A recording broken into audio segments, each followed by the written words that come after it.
Good evening, my fellow YouTubers. I'm back again with another episode of the 1990 Chevy G20 van conversion.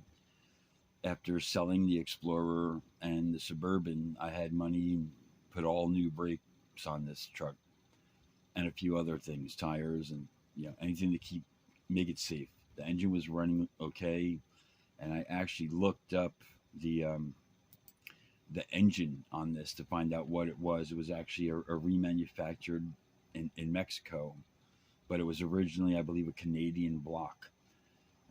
Here's the number, so you can look up the block number yourself if you so desire.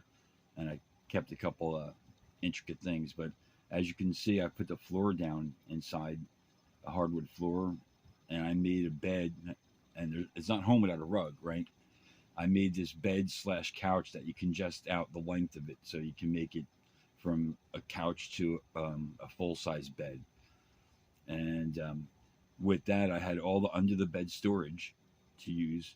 I had all the behind the bed, the two rear doors. I had a lot of storage back there, and then I had storage up against the wall. You can see when the couch is all the way in. You see how short it is, and you see all the 2x3s are doubled. If you lift it up and slide it out, each 2x3 moves it out, obviously 2.5 inches. That's all the storage behind the bed. I started loading it up because after I sold everything, I only had one vehicle to go, and I was ready to actually go on my adventure.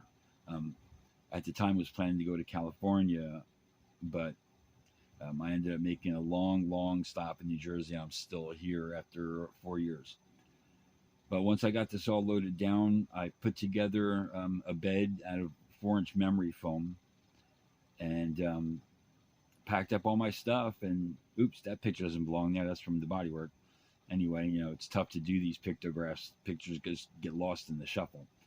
But after I got everything all packed up and headed up to Jersey, um, this thing was fantastic.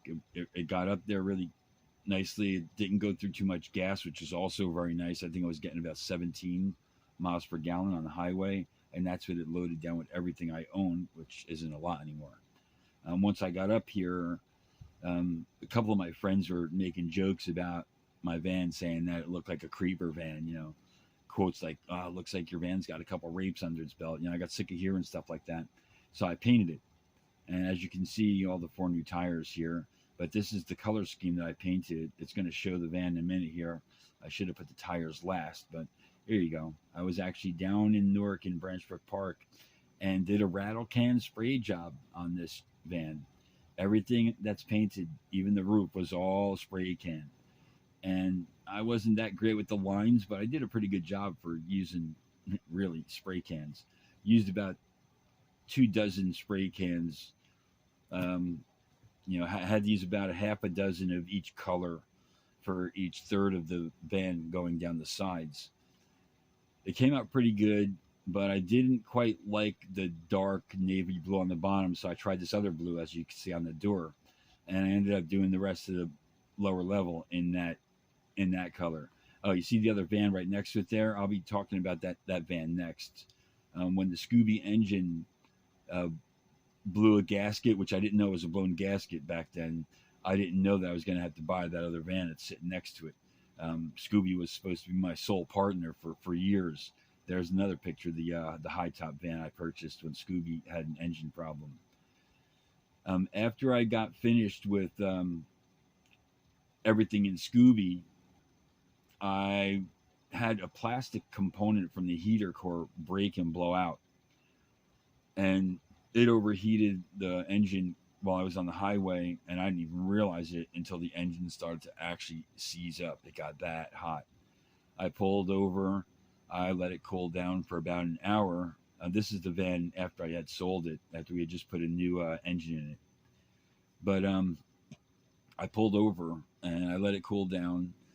The police had pulled me over and sent a tow truck, but before the tow truck got there, I poured a gallon of water and it was cold enough, and I actually made it all the way home on an overheated, bad engine. I did find out that later it was a blown head gasket, but I'll get back to that after I get through this next van, the high top van, because after Scooby, you know, I had to get another van because I wasn't sure what was going to happen with the Scooby engine.